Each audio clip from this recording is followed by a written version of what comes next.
Okay, today is just the Daniel study because I wasn't supposed to do two columns yesterday of Matthew. Wow. Okay, so we're way ahead of the game with Matthew. So today we just do our Daniel study. It is the abomination of desolation, which is a very confusing. I'm not confused, or we're not confused that, well, and some people do get confused about this 1 week. Guess we can get into that today. Um, if the AI hasn't changed that one.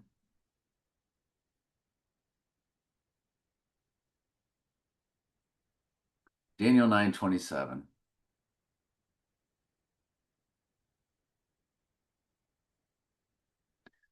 And the week is 7 days or 7 years, right there. 7 days or 7 years. I will tell you, it's 7 days. There is no doubt about that in my mind.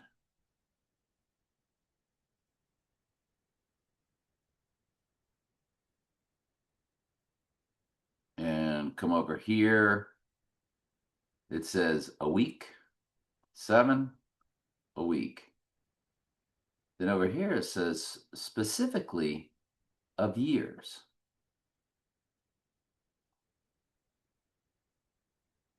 But it can be a week.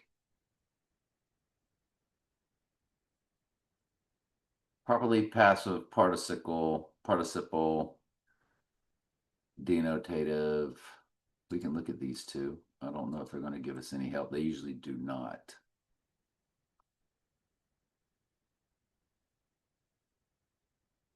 Oop.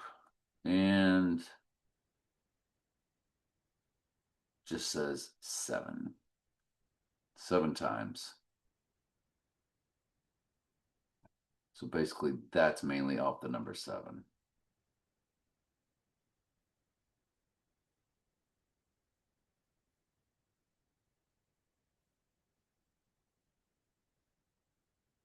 Let's get on with it. No. Let me see if I did this. Make sure I did the right. Yeah.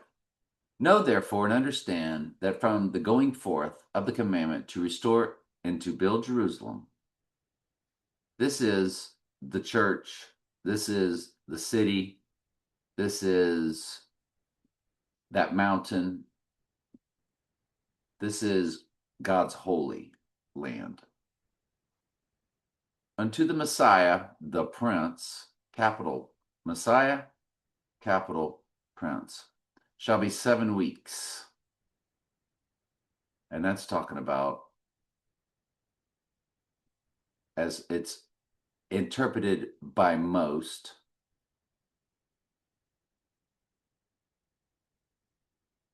seventy years.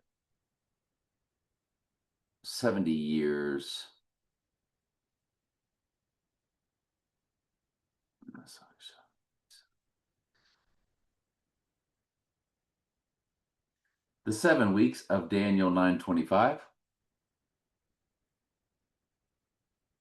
I'm sorry, 49 years.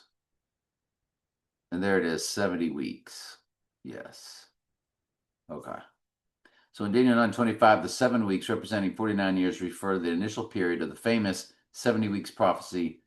In biblical prophecy, a week represents a period of 7 years. The specific 49-year span details the time it took to restore and rebuild Jerusalem, the Babylonian exile, which was completed during the times of trouble. And so when it talks about the broader prophecy in Daniel 9:27, it goes on to say, this is from Got Questions. We don't believe in Got Questions because they teach free will, so on and so forth, which we know is gigantic lies. So you have to take what they're saying with a grain of salt. The broader prophecy in Daniel 9:24 through 27, which is what we're doing today, along with a little bit of chapter 10, spans 70 weeks or 490 years. I'm good with that. I'm not dogmatic about it. but I'm fine with that. Decreed Daniel's people, the Jews, in the holy city of Jerusalem. That's what we were talking about, the holy city. The passage breaks this time into three distinct segments. The 49 years, which is the 7 weeks.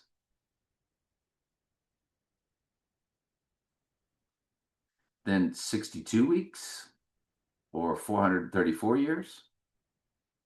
And then the final week, 7 years.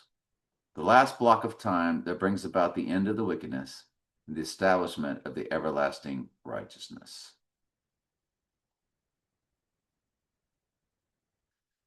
For some strange reason, the fact that Jesus, when he said, lest he cuts those days short, I believe the 7 years goes down to 7 days. And I want to explain very specifically how in Revelation 11, we know the Great Tribulation is only Revelation 11, King James Version of Bible Gateway.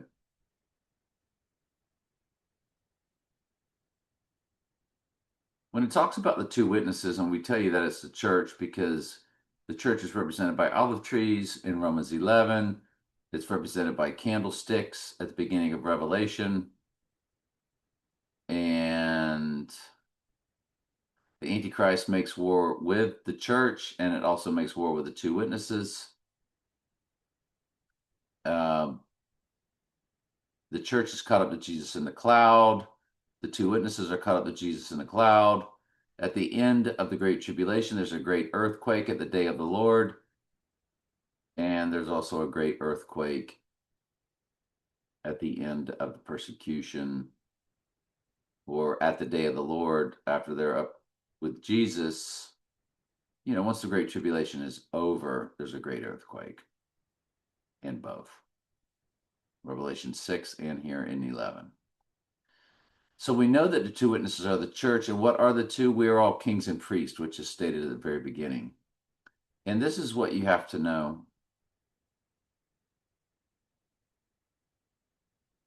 It talks about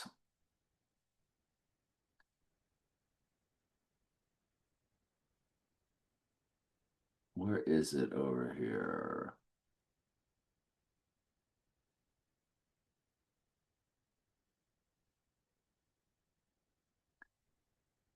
The time frame.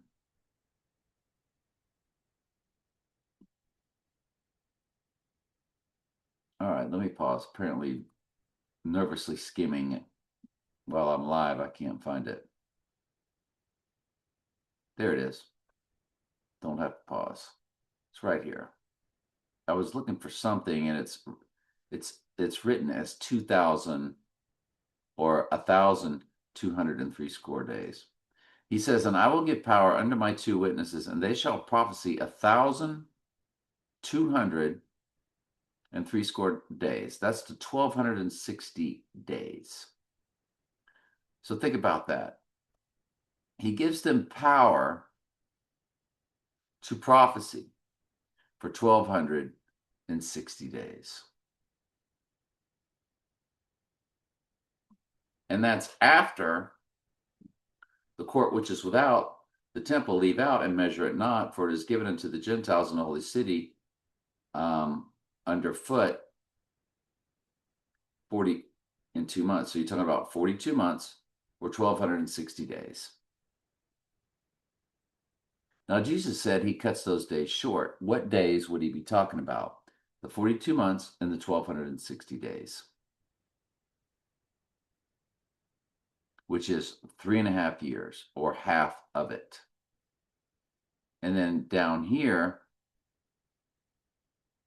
their dead bodies are suffered 3.5 days. That's the half of the week. It turns into a week. The Great Tribulation lasts 3.5 days. Their dead bodies are suffered 3.5 days, and then they are raised. Spirit of life is put back in them, the church, and they ascend up to Jesus in the cloud. and they ascend up to heaven in a cloud.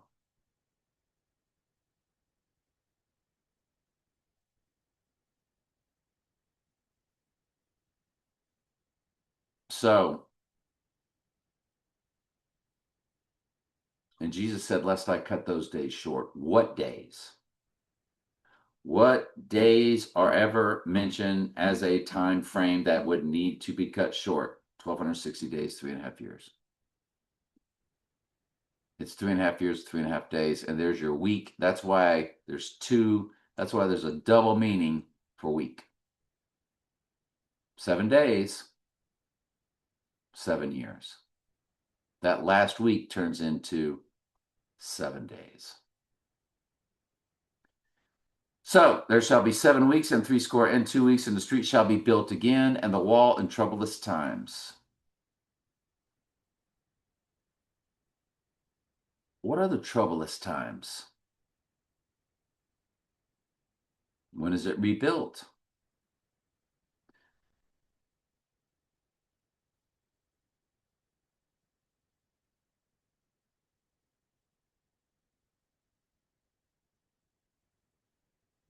And then it talks about, and I think what that's talking about,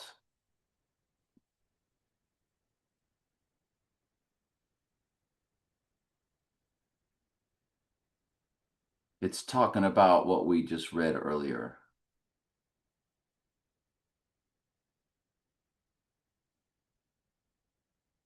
The time taken to rebuild the streets and the walls of Jerusalem in turbulent times, often linked to the decrees of Artaxerxes or Cyrus.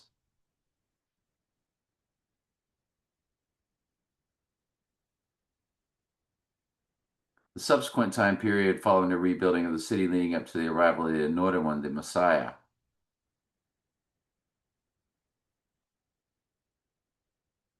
After 62 weeks,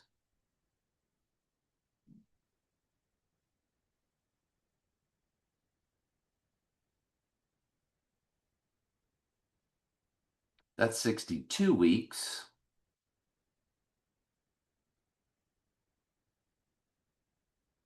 Messiah shall be cut off, but not for himself. I believe this is the death of Jesus.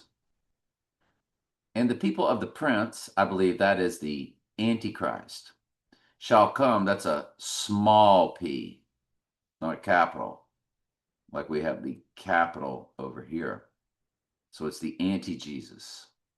The prince shall come to destroy the city and the sanctuary. This would be the abomination of desolation. And the end thereof shall be with a flood. And that is at the end of the Great Tribulation. And to the end of the war, desolations are determined. Now we're going to go back and specifically talk about the Antichrist and his abomination of desolation, which was in the middle, where it talked about shall destroy the sanctuary.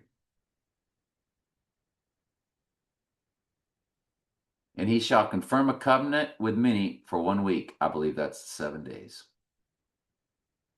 And in the middle of 7 days, so who can make war with the beast? Who is like unto the beast?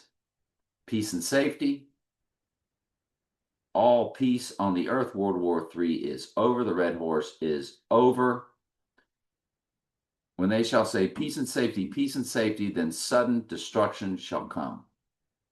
This is what they're talking about. After this 3.5 days, where the earth seems to believe, after all it's been put through, and see, the earth is extremely supernatural at this point. Everybody's mind has been taken over.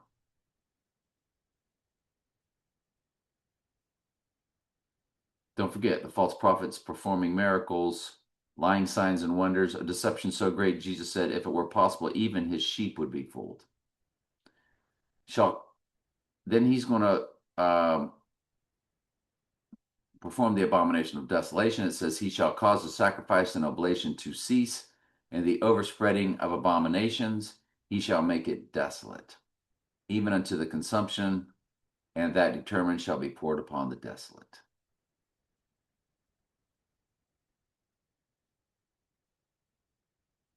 and that's the Great Tribulation. And it's over. That's all of chapter 9. That's what I think is going on. I'm not dogmatic about it. I've stated to you why I believe what I believe, that everything must bounce off everything else. The peace and safety, lest I cut those days short. Everything has to have biblical backing off of another area.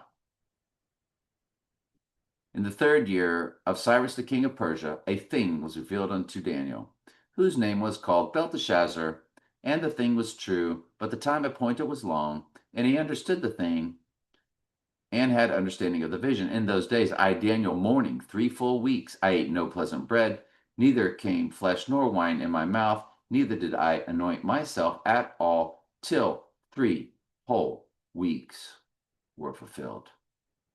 Anyway, I'm glad you're here. I love you very much. Ask questions anytime. That's what I'm here for.